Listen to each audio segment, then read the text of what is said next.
เอาขึ้นมาลูกสาวหลาราชวงศ์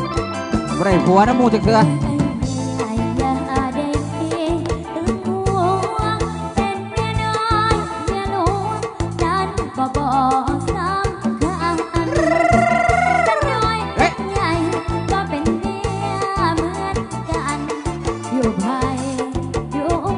ออกมาเต้น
สงสัยมักนักห้องคอยแล้วเอาเงินมาให้